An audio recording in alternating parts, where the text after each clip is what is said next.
You're Free to Go is sponsored by Milburn Men's Clothing, where top athletes shop for sharp, tailored style. And whether Mark and I are in the studio or the courtroom, Milburn dresses us for success.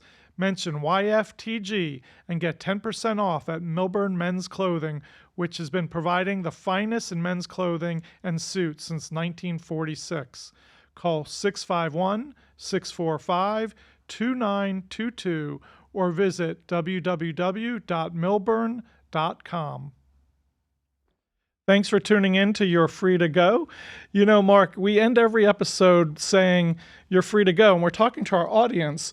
But the truth is, I'm having so much fun doing this podcast with you that I don't want to go anywhere. I just want to keep sitting here doing an episode after episode. This is fun, and it's amazing how we keep finding things to talk about because there's so much that we've been involved in. Yeah, that is something that I think about all the time. I can't believe our cases. I mean, we have a whole, career of cases, but they're really, even for us who handled them, they're remarkable. Yes. And the fact that we get to share them with our audience through this podcast platform is really cool. It's great. So you got something for us today? I do. And I'm going to say, like I always do, this case is unbelievable. It's been sitting with me for a while now. And I'm going to start with, we can't use names of our clients unless the high-profile ones that are in the news. This one really wasn't in the news. So we're going to call him Adam. Adam was a 21-year-old boy. 21 years ago. He was 16 years old. And Adam was very bright. He had really good grades, like a 4.0 type kid in school at 16, of course. He came from a really good family, very solid family, good family values. He had never been in trouble. He was really like the All-American Boy Scout, really good kid. And he comes home one day when he's 16, and the father's not home. The mother's home crying. She doesn't know what's going on. They can't reach the father. Basically, he disappears. They hear through friends of friends and so forth that he is alive, that he's now moved to a completely different part of the country where he has a relationship, and he's just gone. Not only is he gone, but he took their money with him. So now this young boy, we're going to call him Adam, and his mother have nothing, literally nothing. Wow. Yeah. So Adam, who, as I said, there's a reason I shared with you the type of kid he was, because 30 days later, he's arrested for a drive-by shooting.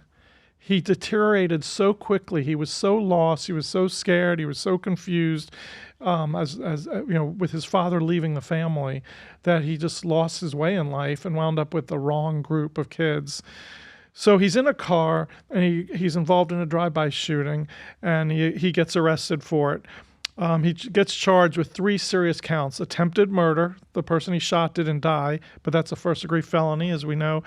Discharging a firearm is second-degree felony. And then shooting a firearm into an occupied dwelling, also a second-degree felony.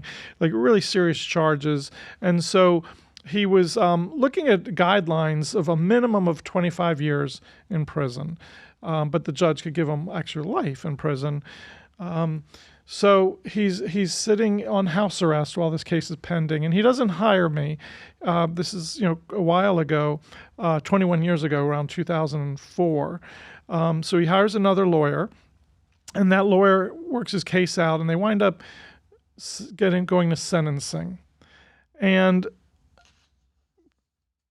unfortunately, the judge that sentenced them was having a really bad day, apparently, and gave him 50 years in prison. Wow. At 16 years old. When the case finally got to sentencing, he was a couple years older than that.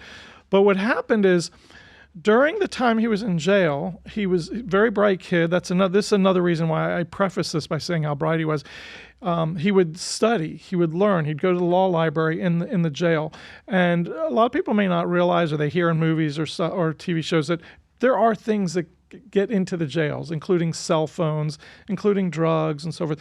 So this young boy, Adam, would got a cell phone. Every once in a while, as you know, Department of Corrections comes in, and the deputies turn all the mattresses over and just inspect everything, and they find the propaganda, and they're shocked. Yeah, they're shocked. How do they get in? Typically, it gets in because the correction officers bring it to them. Exactly. Yeah, to keep them quiet, and they have reasons for giving them these things. But Adam would sit at night under his covers with a cell phone, and he taught himself Spanish, became fluent in Spanish, and he taught himself the law. And during like this, about an 18-year period, he realized that there was some case law that came out of the U.S. Supreme Court that talked about the development of the brain. And it said that, when you're young, and I'm just going to read this, it says the underdevelopment of the prefrontal cortex leads to crucial deficiencies in adolescent decision making. And it actually talks about, and this is all medical science, and that up to the age of approximately 23, plus or minus a year or two, the brain is not fully developed. So that person... I know a lot of people 50, their brain is not fully developed. I think I'm one of them, for sure. Yeah, so he saw an opportunity here. He said, look, when I was that age, not only was I going through a massive trauma with what happened with my father and us losing everything, but I really wasn't thinking of cause and effect and consequences, and really, the impact that shooting a gun could really kill someone and take them away from their family and so forth. So he saw an opportunity here that maybe my sentence was excessive under these. There's several cases that the U.S. Supreme Court ruled on along these lines of the development of the brain. He filed his own motion to vacate his sentence and have a hearing on a new sentence. He accepted responsibility. He wasn't asking for a new trial. He just said, you know what, I should be sentenced according to this position of the United States Supreme Court. So this is the most wild part. Remembering he hasn't heard from his father. He's been in prison now like 18 years or more even. And he gets a ruling from the court. We grant your motion to vacate the sentence. We're going to set you for a hearing to come argue what your new sentence should be. And he's getting excited about that, but at the same time, he was super nervous. He knew he studied enough to write the motion, but he had never spoken publicly. He was looking to hire a lawyer. Right. He's like, I got to hire a lawyer. But his mom and they had nothing. They had nothing. So there was no way he was going to be able to hire a lawyer. And he was very anxious and nervous, trying to figure out what he's going to do. No lie. A couple days after getting that ruling that he got this motion to vacate is going to be set, he gets served with something else. A couple days earlier, served with the ruling that he won his motion. Then he gets served with a notice that his father died and left him money. Oh, my God. The father he hadn't heard from in all these years literally died and left him money. So what did he do? He was smart enough. He took that money, called his mom and said, get me the best lawyer you can find me. I have the money to hire them. And that's where I come into the picture. So, you and I are always so, it's such an honor that people put their freedom in our hands, you know. We don't take it for granted. And here I had this, this young boy, Adam now, who's putting his future, possibly another 28 or so years in prison in my hands. So I was really honored that he did hire me. And so we get the hearing set to go in and argue what his new sentence should be. And as we walk into the courtroom, he's coming in from behind. He comes in because he's still obviously in jail. They don't release him. They bring him from the prison. And I go to visit with him as he enters the courtroom so we can talk for a few minutes. And he looks at me and he says, Guy, that judge kind of looks familiar to me. I'm like, well, maybe he's wearing a black robe. Maybe he looks familiar. He's seasoned. He looks very stately. He's like, yeah, okay. So finally, the case gets called up. And before I could even, announce my position on the record, the judge says, Mr. Fronstin, please approach.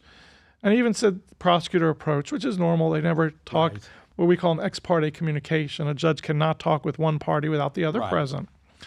So I approached with the prosecutor, and the judge. Can't wait to hear what the judge said. Well, he said two things. The first wasn't that moving, but he says, "Hey, I need to recuse myself from this case because I was actually the prosecutor who handled the case."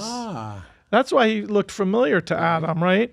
So He said, and by the way, this prosecutor, this now judge, he was the senior prosecutor. He'd been there like 25 years. He was the guy who handled all the serious cases. He was the prosecutor at the time.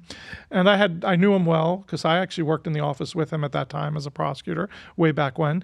And I had tremendous respect for him. And the governor had just appointed him to the bench about 3 months earlier. So that wasn't the most shocking of the two things he said to me. Like, okay, judges occasionally have to recuse themselves. But as I start to walk back to the table where the prosecutor sits and the defense sits to get a new court date announced on the record, he says, one more thing. And he says this out loud in front of the whole courtroom. He says, not only was I the prosecutor on this case, but I disagreed with the judge's sentence. He did more than double what I thought your client should have been sentenced to. And he says, when you re-argue this in front of whatever judge you get assigned to, he said, I want you to put me down as the witness, and I'm going to testify. Why did you say, can I keep you, Judge? Right, yeah, we don't need to leave the courtroom. We're fine with you. Yeah. So literally he said, I'm going to come advocate on behalf of your client. Wow, that's amazing. Right? Wow. This was a real stand-up prosecutor and now judge. So what happened, though, was it was really, really surprising at sentencing. Again, I was not his original judge, his original defense attorney. What happened is they went before a judge, and this prosecutor, who is now a judge, who's recusing himself, asked for 22 years, which was the minimum mandatory. And we'll talk at other times about, or if you want to share with our audience really what minimum mandatory statutory or guidelines really mean, But basically, when they did this formula for what Adam should be sentenced to, the minimum was 22 years. This prosecutor asked for 22 years. The judge, who I had been in front of many times before as well, was a very lenient judge, almost to the point where the prosecutor's office wanted to file complaints against him for being too defense-oriented. Well, he turned around and gave him 50 years. Oh, my God. Right? 50 years. So to actually double what the prosecution asked for is very rare. Very, very rare. Very rare. So here's what happens. Here's the curveball. A couple months later, I'd say about 2 to 3 months later, the judge retires. And there's a lot of rumor at that point that he had a medical issue going on, and he kind of disappeared off into retirement, and no one ever knows. But what we do know is that the last couple months on the bench, he was not himself at all, because this was a very possibly some dementia, there were rumors of also some type of medical cancer type, undergoing some type of medical illness, not psychological or mental, but also maybe it was, no one ever knew. They just knew there was just a very strong, credible rumor that he had some medical issues. Maybe there was an appellate issue to be raised at the time. I wasn't his lawyer then, but we always felt like that's what happened, that he wasn't himself, and then and that's why he gave this draconian sentence. So we go to the sentencing and with a new judge, and this former prosecutor who's now a judge actually does testify for us and for Adam. And we tell the court that he's been in, I think at that point, 22 years, actually 21 and a half years. And he hasn't had one DR. So for those of you who don't know, it's called a discipline referral. In jail, you do something wrong, you get a DR. Everyone gets a DR. This kid has been in for 22 years, and he's never had a DR, which was really remarkable. Must have been hiding in the bathroom the whole time. Yeah, he was hiding. No one knew. They didn't even know he was there. He was a really good kid, and he taught himself Spanish. He took every class you could take, so he got lots of certifications and so forth. And at the end of the hearing, the judge agreed to the 22 years. Wow. And let him out? And he had 6 months to do, before, and then he was out to begin his life. And, the last time I talked to him, he was home with his mom. They stayed very close, he and his mom, the whole time. And he was trying to figure things out. He wants to do something in maybe the criminal justice system, like be a probation officer or some type of counselor, because he's gone through it and he studied the law so well that he really, I think about hiring him. Wow. He was that smart and he knows it so well. But he's out at 38 years old. Since he was 16, he's been locked up. he does talk to me about how he feels, that he's just been in the system so long that it's really going to be hard to adjust to being out in the world. And the prisons offer some transition programs, not like they used to, But it's not. It never really fully prepares you for what the world is. right. Especially if you've been away that long. Yeah. And you were young at the time, and now you're, he was 16, Yeah. 17 Yeah, when he was yeah. sentenced, and now he's, almost 40. Yeah. It's a Yeah. whole different world. Yeah, he says, I feel institutionalized. He's Wow. like, told when to get up, when to go to sleep, what to eat, what to wear, didn't have a good night's sleep all those years. And, he's been doing okay, but now he's just going to try to figure out what to do with his future. So I think, this is an example of someone can do something wrong. A lot of our clients are guilty of what they're charged with, but the consequence needs to be appropriate. It's interesting you say that because, a lot of people have a misconception about what we do as criminal defense lawyers. They think all we do is get people off. Using Right. that term, getting people off, it's kind of a pejorative term. But really, at the end of the day, we just want to see justice for our client. Yeah. Naturally, when we go to trial, we want to win. We want them to be free to go. But more often than not, we're in a situation we're just trying to mitigate the result. And we're also trying to see that justice is done, that Right. it's a fair and just sentence if our client pleads guilty or if they are convicted. And a lot of times we can't achieve that because it's up to a judge, or in some cases when you have these guidelines in the state system or in the federal system, they're trying to create this one size fits all, and it doesn't work that way. Yeah, do you want to explain kind of the guidelines a little bit? Well, certainly in the federal system, I just had a sentencing yesterday in which my client's guidelines were 360 months to life. Wow. Yeah. And his maximum sentence was 20 years. So the most he could get is 20 years. The prosecution came in because of circumstances in the case and are working with the prosecution. They recommended 5 years, and the judge listened to us, and we got 4 years. Okay. Now, when you compare 4 years to guidelines of 360 months to life, you realize those guidelines are a little absurd. They are. And they often are absurd. And more often than not, we spend time arguing about them. Now, when the federal guideline system came into play in about 1986, 87, they were mandatory guidelines. And the whole idea was to create uniformity within the sentencing system. I think the intent, it was solid. It was honorable. We were seeing before the guidelines, someone in Miami could be sentenced very differently than someone in Tuscaloosa, Alabama, for the same exact no criminal history, same exact charge, and there was a disparity in sentencing across the country. Enormous disparity. Even within a state. Right. And so that was the intent in creating the guidelines, so that there would be a level playing field throughout. So the intention was good, but the intention was good, but first they were mandatory, and it became this hard and fast thing, and there was no real individualized sentencing. Correct. And we used to complain all the time as defense attorneys. Some instances, prosecutors didn't like that. The only way you got around them is if you cooperated with the government, or there was some really important grounds for departure below or above the guidelines. And we could also negotiate with the prosecutor to change charges. Right, and that's why it was very important to, if you were going to work out a deal before they actually charge your client. Right. Now, in federal cases, especially white-collar cases that I handle, often our clients know well in advance before they're actually arrested or charged that they're under investigation. And most of the cases that come to me are people who are in that situation. They haven't been charged yet. We now are in a position that we can try to affect the charges, talk the prosecution out of charging, or work out a deal that avoids the most serious charges. Now the guidelines, they have been for like 10, 15 or so years, the guidelines are, or maybe longer, are no longer mandatory, but they give guidance to the court. Sure. And it becomes a problem.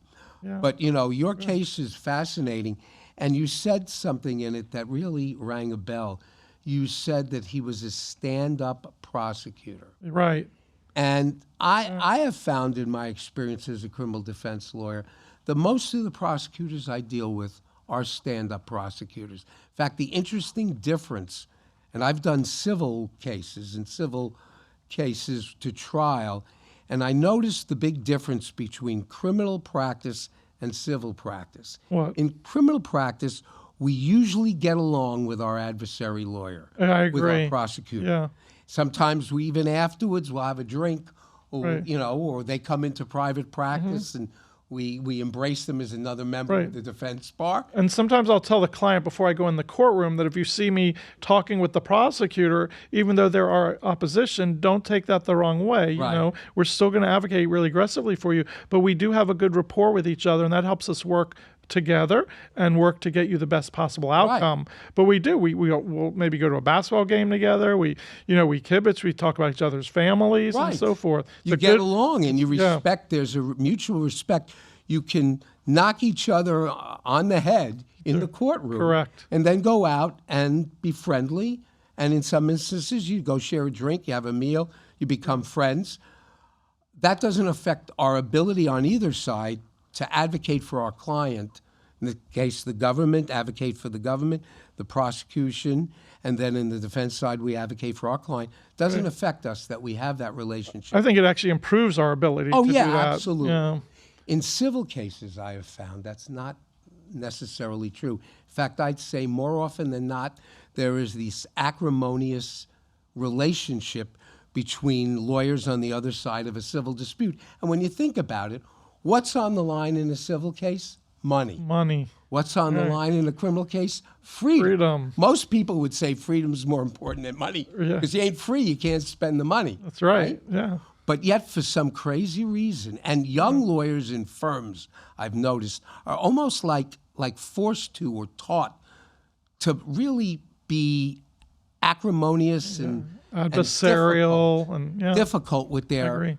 their opponents. It's almost like a badge of honor, and I think it's silly and foolish. But talking about stand-up prosecutors, which most are, as I've said, every once in a while you run up against those who aren't. I agree. And as advocates, we want to win. And sometimes you run into a prosecutor who wants to win at any cost. And I have an interesting story about government misconduct involving a not-so-stand-up prosecutor. In fact, there were two of them. All right. Is that the case you're going to discuss today? Yeah, that's the case. All right. Well, before we get to that, I want to say one thing. Maybe in a future episode we'll have Adam on. Yeah. I think that could be interesting. I'm going to reach out to him in a couple months. I would love to. See how he's doing. Yeah. I think the audience would love to hear from him. And I think he would, actually knowing him as well as I do, I think he'd like to tell his story. So I'm going to work on that for our audience. And then we're going to cut to a commercial first, right? Yeah. We have these sponsors of our show, and we need to give them the time for everyone to hear about our sponsors. So let's cut to that right now. You're Free to Go is sponsored by Lang Realty, South Florida's premier residential real estate broker. Whether you're buying, selling, or renting a home or condo, Lang's experienced realtors are standing by ready to help you. Contact one of Lang's top realtors today at 561-703-2427. Well, we're back. All right. All right. And now I'm going to tell you about this crazy case that I had in 2017. My client was one of four people who were running what they call a sweepstakes promotion. You see these, was it the old Ed McMahon Publishers Clearinghouse? Yes. Yeah. Well, they had a sweepstakes promotion. And without getting into the detail of what it actually was, because that's secondary to the story, they were indicted for fraud. And the case was pending in Miami. And one of the things that happens in these big federal cases, especially when they're cases involving white-collar cases involving fraud, are you have a tendency to want to get together with your co-defendants. So for a number of reasons, the lawyers and the co-defendants get together to discuss common themes for defense. Right. And in some instances, share information with each other for the purpose of strengthening the defense and presenting a cohesive defense. That's done under the umbrella of what we call a joint defense agreement, or common interest agreement. The law recognizes those as valid. They don't even, in certain districts like this district, have to be in a written contract. They can just be verbal. And the whole idea of that is it comes under the umbrella of an attorney-client privilege. Anything that's discussed amongst the lawyers and the defendants is considered privileged, and as such, it's protected from disclosure. So with that in mind, we had a joint defense agreement, informal joint defense agreement, and we were meeting with the lawyers together with the clients, and in some instances with the clients alone, under the umbrella of that agreement. I remember you and I had a case once where it was a pharmaceutical, a pain pill case, and there were two co-defendants, and our client said the co-defendant would never turn on them, ever turn on them, and we were having meetings with him and under a joint defense agreement, and one day we walk into court, and what do we know? His co-defendant's sitting at the prosecutor's table. Right. Remember that? But in that, we learned that he was going to turn and he was going to cooperate against our client.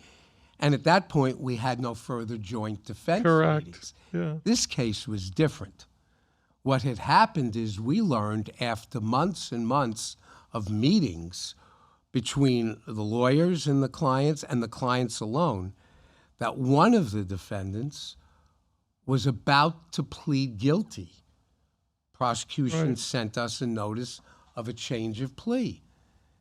And then I asked the prosecutor, when did he actually begin the plea bargaining process? Right. And was he cooperating? The prosecutor said, yes, he's cooperating. He's going to testify against your client and the others.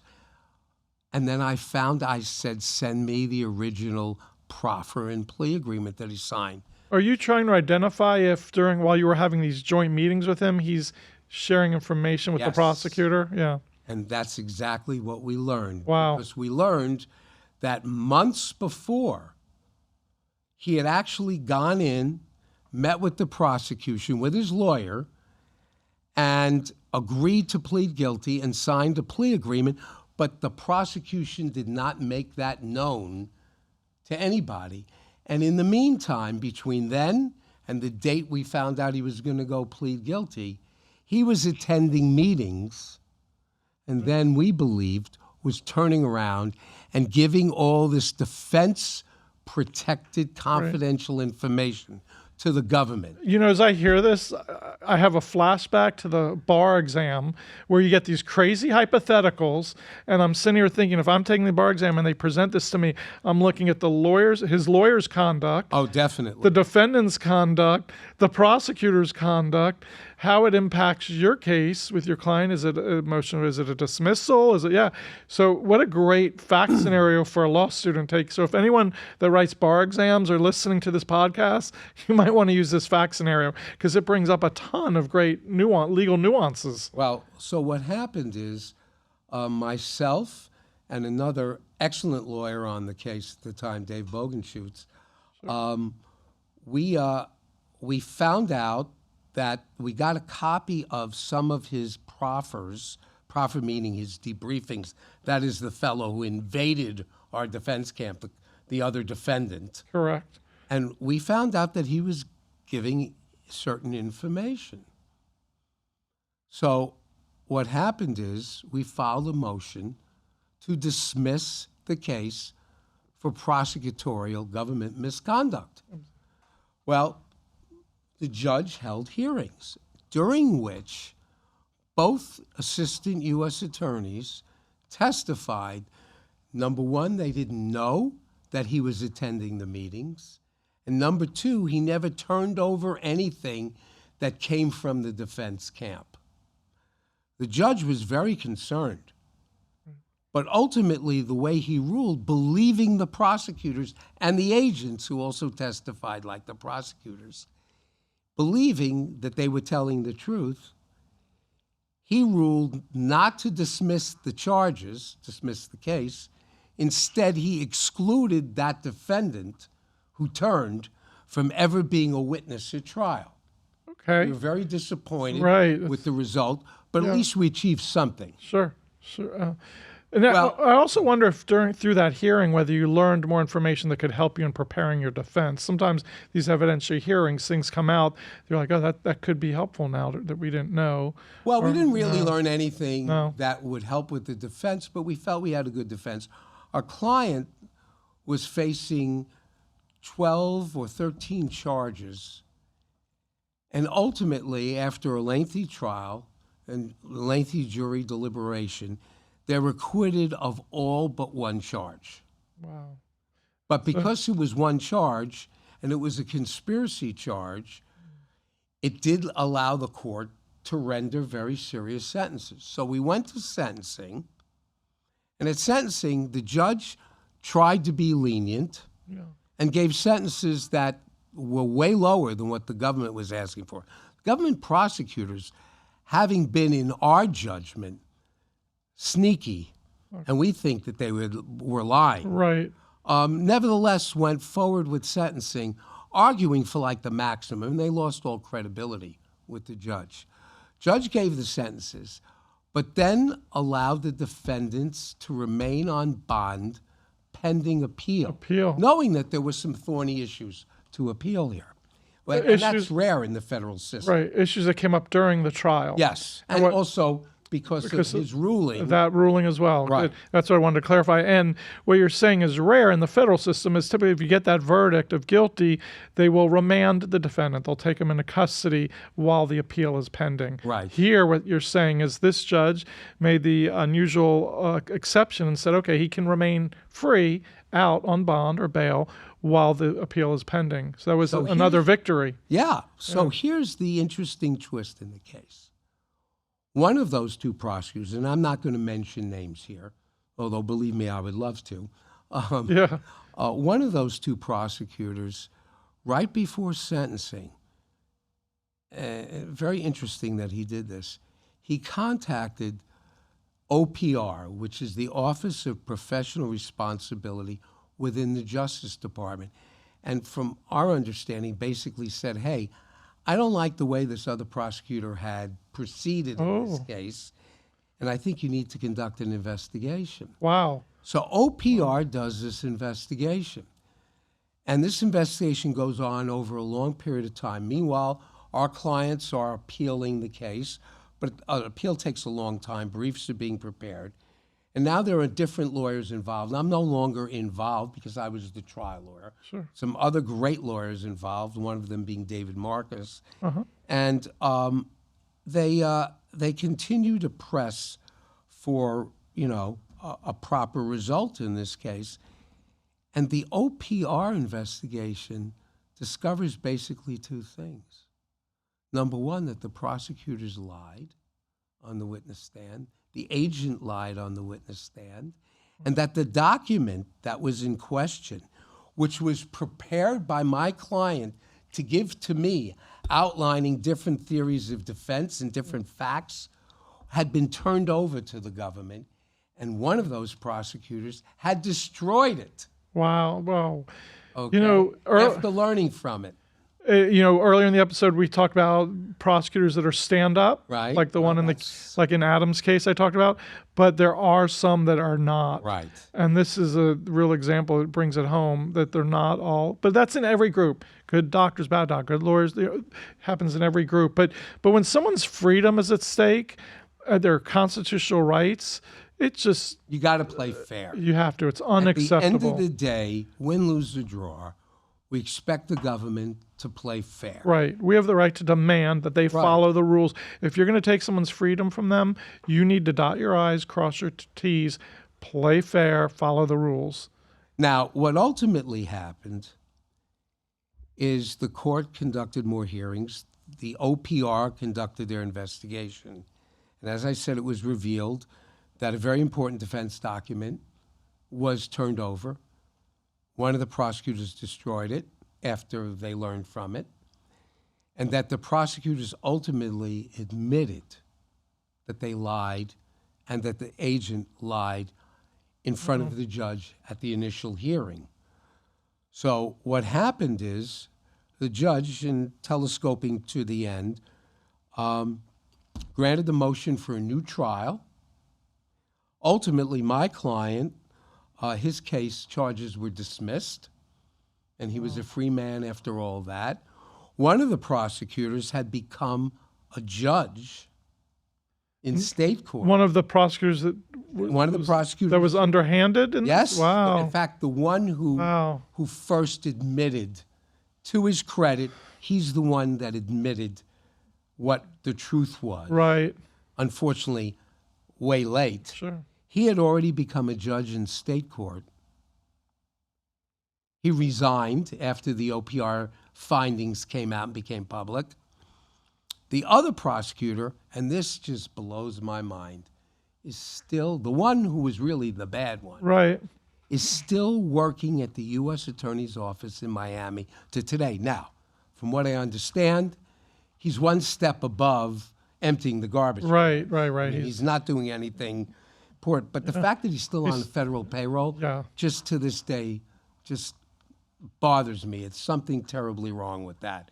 Because if we as defense attorneys were found to do the same type of conduct, I would be sitting in jail with my client. That's right. And we'd lose our bar license. And one of the things that this has points out, which is an unfortunate tendency, because I've been involved in a number of cases across the country where we have determined, we believe, was government misconduct. And yet we have found that most of the time, federal judges have a tendency to believe government attorneys and government agents. That's right. Believe them. And as a result, but defense attorneys, are you kidding me? We would be excoriated if we did the same thing. So the good news is my client has his freedom. The good news is that in this case, government misconduct was exposed. I guess we have to credit that second prosecutor with having eventually come forward, having a pang of conscience. Right. Although it was a little late. But at the end of the day, I guess this is another example of justice being served a little late. Right. Well, could you, and I think you said you were with your co-counsel Bogenschutz, could you guys have filed that same investigation, the request for the investigation? You could actually ask OPR to look into something, but the fact that it came from an office. Now, Dave was no longer on the case when we went to trial. There were some other excellent lawyers, all the lawyers in the case, even the lawyers who took over after they were sentenced. Everybody did a fantastic job on the defense side. And, you know, to the credit, they continued to push and ultimately resulted in the right result. And I think the judge ultimately saw the truth in it and was very fair in the way he handled it and was very measured in the way he handled it. It took almost 7 years because in between there was the OPR investigation. Then that took a while. Then there was COVID. Oh, yeah. That shut down things for a while. Then there were hearings and motions and pleadings back and forth. And then a new U.S. attorney came into office. And I think as a result of that, everything kind of straightened itself out. Right. But it's a tale that unfortunately most defense attorneys have experienced a case where they believe that the government has acted unfairly. And again, I want to make the point, the vast majority, overwhelming majority of prosecutors that I have dealt with in my career of now, last week it was 50 years. Oh, happy anniversary. Thank you. Yeah, that's a big deal. In my career, the prosecutors I've dealt with have overwhelmingly been honest, fair, hard-charging, but people that I respect, that they sought justice in the fashion that they were, meant to do. Yeah, we will have disagreements with them. We'll disagree with their position. They'll disagree with our position, but we understand why they're coming from the position they're coming from, and they aren't misrepresenting things. It does happen, but very rarely. Yeah, but when it happens, it's got to be caught. Right. It's got to be pursued, and justice has to prevail. And thank God it did in that case. What I can spoke to tell, my client just the other day. oh, good. and he's doing well. Great. I can tell as a lawyer who's been doing this for so many years, and others, lay people who aren't lawyers, may not pick up on it, but I can tell that this was a very well defended case. Like, you guys did an incredible job. A lesser attorney probably would not have gotten through with the result. I know. Well, there are a lot of great attorneys on the case. Yeah, that was some really good legal work. yeah. Just from hearing that, I can tell, because I know how to navigate the system, and I can tell you guys did all the right things and kept your foot on the gas pedal to make sure that justice was served.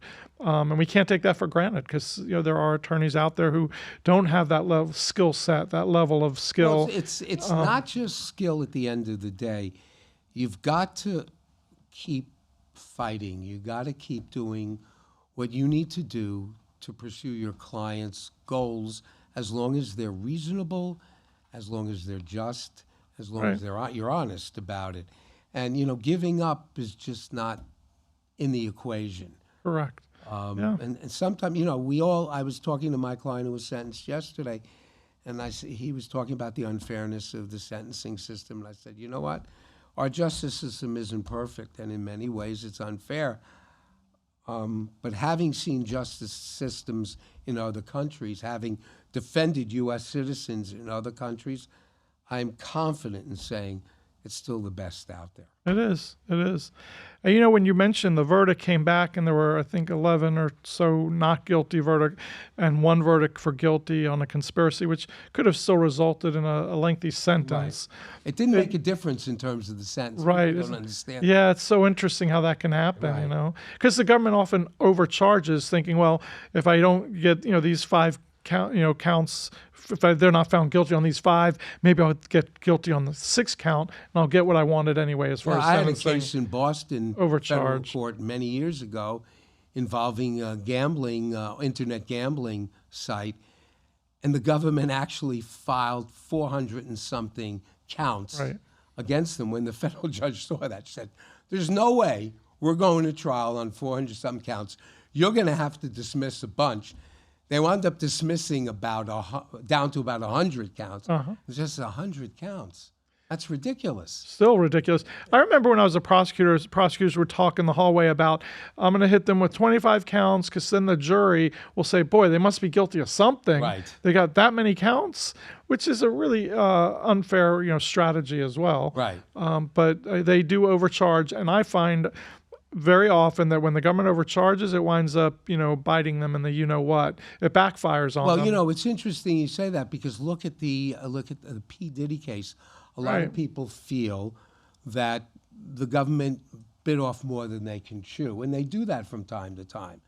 And good prosecutors take a look at a case and say, okay, I'm going to charge what I know for sure I've got a really excellent chance of proving. Right. And that way, because when you overcharge a case, it gives the ability of defense attorneys to stand up and say, look how desperate they are to have him convicted by you, even when there's no evidence on these charges. Right. That's what I mean by it can backfire on them. Yeah, so have to be very careful of that. Well, another great episode, I think. Yep, we're looking forward to our next one. We've decided we're not going to tell people exactly what we're going to talk about the next time. Correct. We want to surprise them, but we know it's going to be interesting. I know I have a really good one. And I have something I want to talk about. You were talking about the client who, Adam, you call him Adam, whose father disappeared. Well, I have a great story about a client who was maintaining 2 families that didn't know about each other. He was married in 2 different states. Oh boy, is that against the law? It's bigamy, as they say. I think I know. But it only came to light as a result of a prosecution. Okay. But we'll talk about one that. episode that'll definitely come up. Right. All right, good. I look forward to that. And I think for now, you're free to go. Down Low Investigations is a sponsor of You're Free to Go. Behind every great criminal defense attorney is a great private investigator. That's why Marc and I use Down Low to investigate cases all over the country. Down Low can help you too, whether you're running a background check on an employee or running a background check on a blind date, or let's say you need someone followed or some other type of investigative work conducted. Down Low is the way to go. Call Download Investigations at 561-843-1806.